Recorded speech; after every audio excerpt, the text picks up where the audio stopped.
अस्सलामु अलैकुम वरहमतुल्लाहि वबरकातुहू।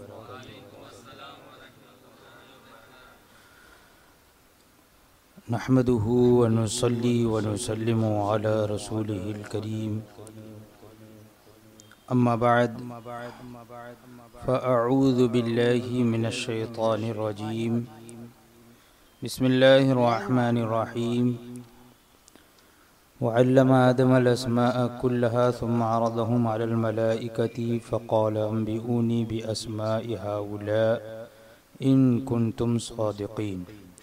सदक़ल्लाहु मौलानल अज़ीम व बल्लगना रसूलुहुन नबियुल अमीनुल करीम व नहनु अला ज़ालिका लमिनश शाहिदीन वश्शाकिरीन वल्हम्दुलिल्लाहि रब्बिल आलमीन। आइए सबसे पहले आक़ाए नामदार मदनी ताजदार रूही फ़िदा जनाब अहमद मुजतबा मोहम्मद मुस्तफ़ा सल्लल्लाहु तआला अलैहि वसल्लम की बारगाह बेकस पनाह में हदिये दुरूद निछावर करें। अल्लाहुम्मा सल्लि अला सय्यदिना व मौलाना मुहम्मदिन मअदिनिल जूदि वल करम व आलिहिल किरामी व इब्निहिल करीमी व बारिक व सल्लिम सलातन व सलामन अलैका या सय्यदी या रसूलल्लाह सल्लल्लाहु तआला अलैहि वसल्लम। इल्म गैब से मुताल्लिक बयान काफ़ी नशिस्तों से जारी है और ये चौथी फसल है इल्म गैब पर अक़ली एतराज़ात के बयान में, अक़ली एतराज़ात के बयान में। और पहला एतराज़ इससे पहले जो है वो सुन्नी दीनी नशिस्त में इससे पहले ज़िक्र हुआ कि इल्म गैब ये खुदा की सिफ़त है और जब ये खुदा की सिफ़त है तो इसमें किसी को शरीक करना ये शिर्क फ़ी सिफ़त हुआ। लिहाजा हुजूर को गैब मानना ये शिर्क है। इसका जवाब इससे पहले ज़िक्र हुआ कि मुख्तसरन मैं बयान कर दूं कि जिस तरीक़े से गैब जानना खुदा की सिफ़त है उसी तरीक़े से ज़ाहिरी हाजिर चीज़ों का जानना भी खुदा की सिफ़त है। कुरान पाक में है आलिमुल गैबी व शहादा। तो सिर्फ गैब का आलिम कि गैब अल्लाह की सिफ़त है तो इस सिफ़त को हुजूर के साथ माना जाए तो शिर्क हो जाए। तो फिर हाजिर की चीज़ों का जानना भी अल्लाह की सिफ़त है। तो अब इससे तो अगर आप किसी हाजिर चीज़ को जानो तो ये शिर्क हो जाएगा। ये मानना पड़ेगा। अगर आप इस तरीक़े से मानते हैं कि गैब मानना अल्लाह की सिफ़त है और हुजूर के लिए इसलिए गैब मानना शिर्क है, तो फिर हाजिर चीज़ों का जानना भी शिर्क हुआ। क्योंकि कुरान पाक में दोनों चीज़ें एक साथ जिक्र हुई, आलिमुल गैबी व शहादा। तो सिर्फ गैब की बात क्यों ली? शहादत यानी ज़ाहिरी चीज़ का जानना ये भी तो शिर्क हो सकता है। तो इसलिए यहाँ मानना पड़ेगा कि वहाँ पर ज़ाती इल्म मुराद है, चाहे वो गैब हो या ज़ाहिर हो, ज़ाती इल्म मुराद है ना कि अताई। दूसरा एतराज़ लोग करते हैं अक़ली तौर पर कि हुजूर अलैहिस्सलाम को अगर इल्म गैब हासिल हुआ तो कब हासिल हुआ। एतराज़ करते हैं लोग कि तुम कभी तो कहते हो कि मेराज में क़तरा टपकाया गया उससे इल्म गैब मिला, कभी कहते हो कि ख्वाब में रब को देखा और उसने अपना दस्ते कुदरत हुजूर अलैहिस्सलाम के शाने पर रखा जिससे तमाम उलूम हासिल हुए। कभी कहते हो कि कुरान ये तमाम चीज़ों का बयान है इसलिए जो है वो नुज़ूल ख़त्म होने से इल्म गैब मिला। तो अब इसमें कौन सी बात दुरुस्त है? अगर नुज़ूल कुरान से पहले ही, कुरान के नाजिल होने से पहले ही इल्म मिल चुका था तो फिर कुरान से क्या मिला? इससे तो तहसील हासिल लाजिम आएगा जो कि मुहाल है। तहसील हासिल यानी जो चीज़ पहले से हासिल थी उसको हासिल करना ये एक मुहाल चीज़ है और एक लग़्व चीज़ हुई। तो ये तहसील हासिल लाजिम आएगा। ये एतराज़ करने वाले एतराज़ करते हैं। तो इसका जवाब दे रहे हैं कि हुजूर अक़दस सल्लल्लाहु ताला अलैहि वसल्लम को नफ्से इल्मे गैब तो विलादत से पहले ही अता हो चुका था।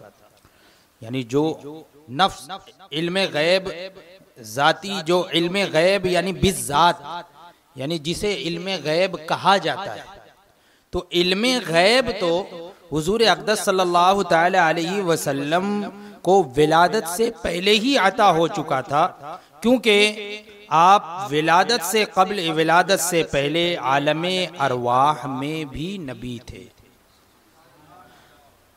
कि हदीस पाक में है कुन्तु नबिय्यन व आदमु बैन तीनी वल मा, कि मैं उस वक्त भी नबी था कि आदम अभी मिट्टी और पानी के दरमियान थे। और नबी कहते हैं, नबी कहते ही उसको है जो गैब की खबर दे, गैब की खबरें दे, उसे ही नबी कहा जाता है। मगर मा काना वमा यकून की तकमील, यानी इल्मे गैब तो हुजूर को था ही, मा काना वमा यकून यानी जो कुछ हो चुका या जो कुछ होने वाला है, ये मुकम्मल इसकी तकमील शबे मेराज में हुई। लेकिन ये तमाम उलूम शुहूदी थे, तमाम उलूम शुहूदी थे। शुहूदी यानी नजर के सामने, तमाम उलूम ये सामने थे, शुहूदी थे कि तमाम अशिया को नजर से मुशाहिदा फरमाया।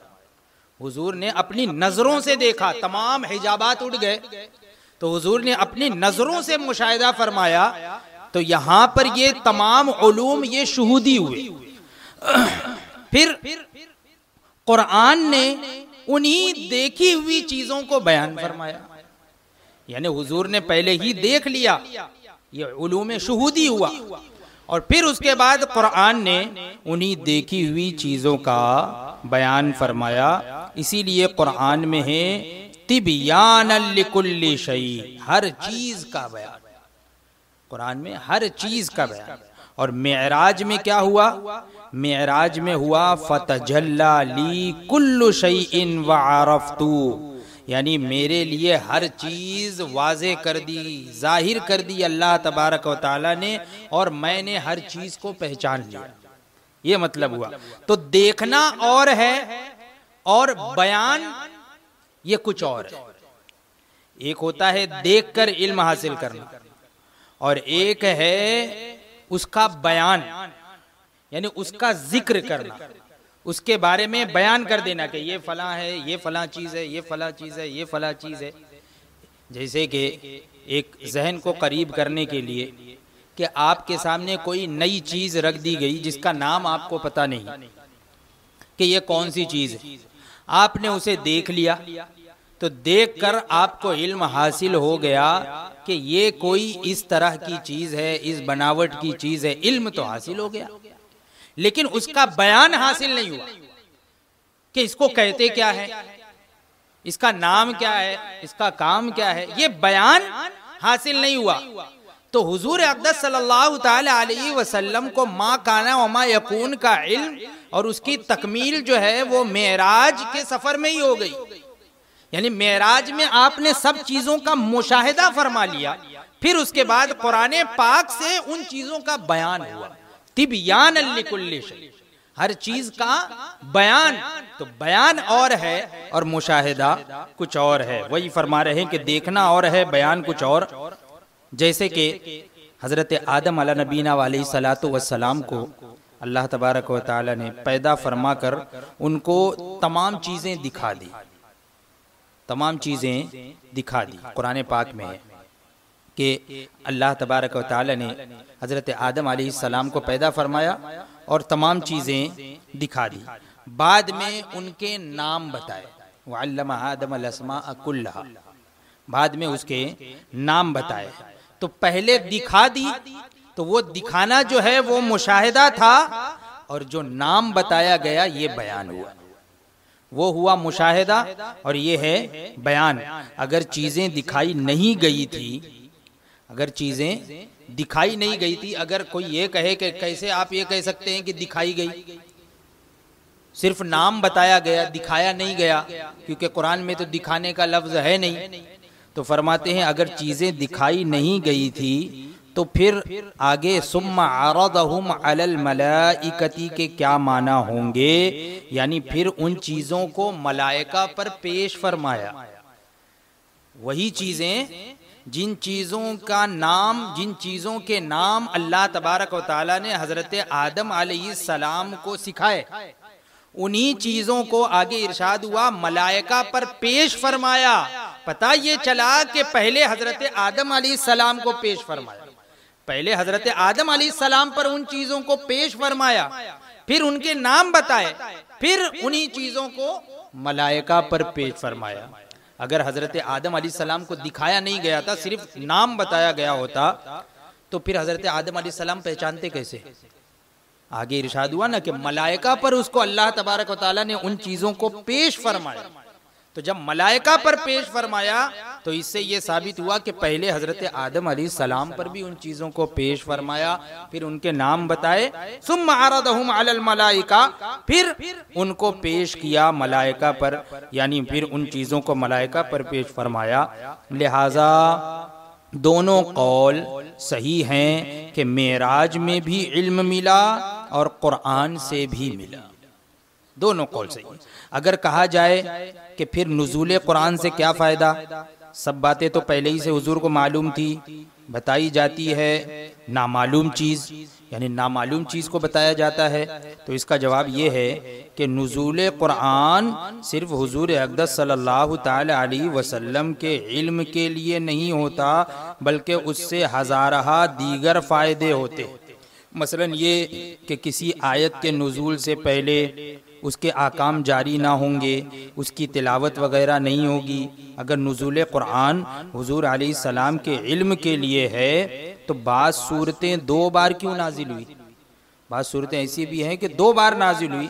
तफसीर मदारिक में है, क्या है तर्जमा उसका ये है कि सूरह फातिहा मक्की है, सूरह फातिहा मक्की है, और ये भी कहा गया है कि मदनी है, और सही तर ये है, ज्यादा सही ये है कि ये मक्की भी है और मदनी भी, यानी मक्का शरीफ में भी सूरह फातिहा नाजिल हुई, मदीना शरीफ में भी सूरह फातिहा नाजिल हुई। अव्वलन मक्के में नाजिल हुई, फिर मदीने में, तो 2 बार नुज़ूल हुआ सूरह फातिहा का। तो इससे क्या फायदा हुआ? पहले ही तो इल्म हो चुका था ना। तो यहाँ पर दूसरे भी मकासिद होते हैं, दूसरी भी बातें होती है। मिशकात में हदीस मेराज में है कि हुजूर अलैहिस्सलाम को शबे मेराज में 5 नमाजें और सूरह बकर की आखिरी आयतें, आखिरी आयात अता हुई।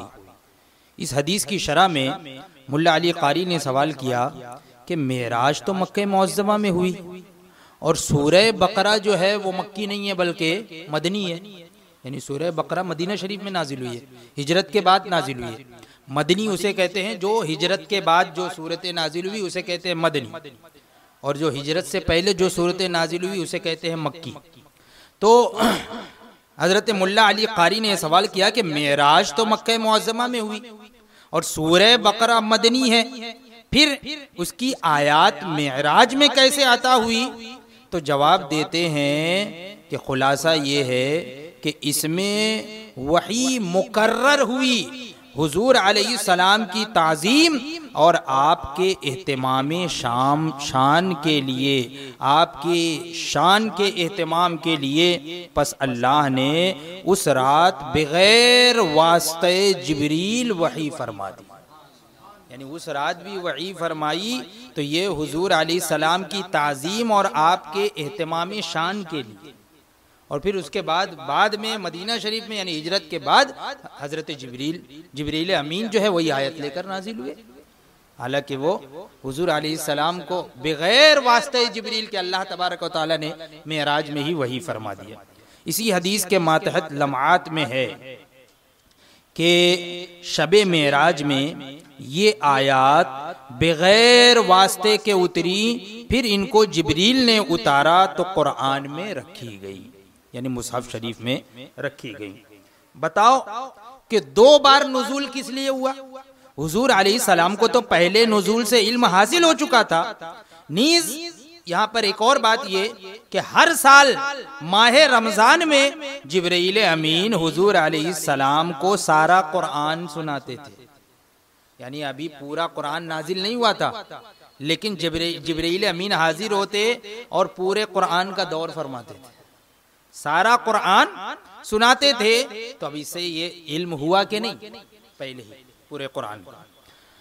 फरमाते हैं कि मुकद्दमा नूरुल अनवार तारीफ किताब में है कि लिअन्नहु कान यंज़िलु अलैहि सलाम दफ़अतन वाहिदतन फ़ी कुल्लि शहरि रमज़ान जुमलतन, कि इसलिए कि ये हुजूर अलैहिस्सलाम पर ये नाजिल होता था दफ़अतन वाहिदतन, एक ही दफ़ा में, फ़ी कुल्लि शहरि रमज़ान जुमलतन, पूरा मुकम्मल हर साल रमज़ान के महीने, ये उसमें है। तो बताओ ये नुज़ूल क्यों था? बल्कि कुरान से मालूम होता है कि हुजूर को तो तमाम आसमानी किताबों का भी पूरा इल्म था, सिर्फ कुरान ही नहीं, तमाम आसमानी किताबों का पूरा इल्म था।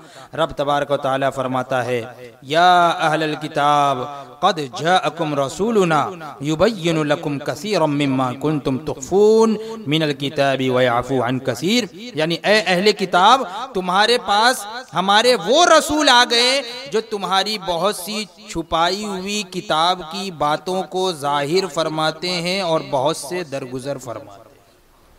यानी उनका इल्म था जभी तो जाहिर फरमाते हैं। इस आयत करीमा से ये पता चला कि अगर हुजूर अलैहिस्सलाम के इल्म में सारी कुतुब आसमानी नहीं तो उनका जाहिर फरमाना या ना फरमाना ये क्या माना? इसका मतलब ये हुआ कि तमाम उलूम हासिल थे तभी तो हुजूर जाहिर फरमाते हैं और कुछ को दरगुजर फरमाते हैं। हकीकत यह है कि हुजूर सल्लल्लाहु तआला अलैहि वसल्लम अव्वल ही से कुरान के आरिफ थे, मगर कुरानी अहकाम नुज़ूल से कब्ल जारी ना फरमाए।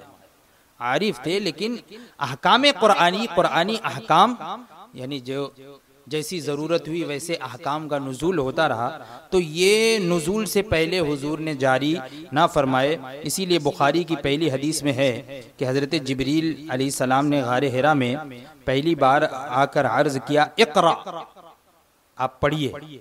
ये ना अर्ज़ किया कि फुला आयत पढ़िए, और पढ़ो उसी से कहते हैं जो जानता हो, जो जानता हो उसी से कहा जाता है कि चलो पढ़ो। तो पढ़ो किससे कहा जाता है? जो जानता हो। हुजूर अलैहिस्सलाम ने फरमाया, मा अना बिकारी, क्या मतलब? यानी मैं नहीं पढ़ने वाला, यानी मैं तो पढ़ाने वाला हूँ, पढ़ने वाला नहीं हूँ, है ना। मा अना बिकारी, मैं पढ़ने वाला नहीं हूँ बल्कि पढ़ाने वाला हूँ। पढ़ तो पहले ही चुका हूँ, पहले ही पढ़ लिया है ना। लौहे महफूज में कुरान है और लौहे महफूज हुजूर अलैहिस्सलाम के इल्म में पहले ही से है। आप विलादत से पहले नबी साहिब कुरान हैं, बगैर वही के नबूवत कैसी, लिहाजा मानना होगा कि क़ब्ले विलादत ही हुजूर कुरान के आरिफ हैं। आज भी बाज़ बच्चे हाफिज पैदा होते हैं। हज़रत ईसा अलैहिस्सलाम ने पैदा होते ही क्या फरमाया था? आतानियल किताब, रब ने मुझे किताब अता फरमाई। हज़रत ईसा अलैहिस्सलाम पैदा हुए और फरमाया आतानियल किताब, रब ने मुझे किताब अता फरमाई। मालूम हुआ कि अभी से किताब को हज़रत ईसा अलैहिस्सलाम जानते हैं, पैदाइश से ही अभी से हज़रत ईसा अलैहिस्सलाम उस किताब को जानते हैं। बास पैगंबरों के लिए फरमाया कि आतैनाहुल हुक्म सबिया, हमने उन्हें बचपन ही से इल्म हिकमत अता फरमा दी। हुजूर ने पैदा होते ही सजदा करके उम्मत की शफाअत फरमाई। हालांकि सजदा और शफाअत हुक्म कुरानी है, सजदा और शफाअत ये हुक्म कुरानी है, लेकिन अभी कुरान की आयत का अभी बज़ाहिर नुज़ूल नहीं हुआ है। उससे पहले ही हुजूर ने सजदा भी फरमाया और शफाअत भी फरमाई। गौसे पाक ने माह रमजान में माँ का दूध न पिया, ये हुक्म कुरानी है ना, यानी रोजा रखना ये हुक्म कुरानी है। नूरुल अनवार के खुतबे में खल्क की बहस में है, यानी इन्नल अमल बिल कुरान काना जिबिल्लतन लहू मिन गैरि तकल्लुफ मालूम हुआ कि कुरान पर अमल करना हुजूर अलैहिस्सलाम की पैदाइशी आदत है। हमेशा हलीमा दाई का एक पिस्ताने पाक चूसा दूसरा भाई के लिए छोड़ा, ये अदलो इंसाफ भी तो कुरानी हुक्म है। अगर इब्तिदा से कुरान के आरिफ नहीं तो ये अमल कैसे हुजूर फरमा रहे हैं? हुजूर जानते नहीं है तो फिर अमल कैसे फरमा रहे हैं? देवबंदियों का एक मशहूर एतराज़ ये भी है कि तुम्हारी पेश करदा आयतों के उमूम से लाजिम आता है कि हुजूर का इल्म रब के बराबर हो, मगर तुम उन आयतों में क़यामत तक की क़ैद लगाते हो। मा लम तकुन तालम, ना तो क़यामत की क़ैद है, ना मा कान और मा यकून का जिक्र है, और एक दफ़ा ख़ास होने से आइंदा मखसूस का खुसूस का दरवाज़ा खुल जाता है। ये देवबंदियों की तरफ से ये भी एक एतराज़ किया जाता है। तो इसका जवाब इंशाअल्लाह तबारक व तआला आइंदा दीनी नशिस्त में ये सवाल फिर से, और इसका जवाब इंशाअल्लाह आइंदा दीनी नशिस्त में ज़िक्र किया जाएगा। अल्लाह तबारक व तआला हम तमाम लोगों के अक़ीदे और ईमान की हिफाजत फरमाए, और ये जो दुरूस हो रहे हैं खुसूसियत के साथ ये तफसीली दर्स इल्म गैब से मुताल्लिक कि अल्लाह तबारक व तआला ने अपने प्यारे हबीब सल्लल्लाहु ताला अलैहि वसल्लम को इल्म गैब अता फरमाया, और सिर्फ बाज़ इल्म गैब नहीं बल्कि तमाम लोगों से ज़्यादा इल्म गैब अता फरमाया, हर एक से बढ़कर इल्म गैब अता फरमाया। मा काना व मा यकून का इल्म अल्लाह तबारक व तआला ने अता फरमाया, बल्कि उससे भी कहीं ज़्यादा रब तबारक व तआला ने अपने प्यारे हबीब को अता फरमाया। अल्लाह तबारक व तआला हमें मसलक हक़, मसलक अहले सुन्नत, जिसे पहचान के लिए ज़माने में मसलक आला हज़रत कहते हैं, उसी मसलक पर मजबूती से कायम रखे और उसी पर हमें मौत नसीब फरमाए। व आखिरु दावाना अनिल हम्दुलिल्लाहि रब्बिल आलमीन।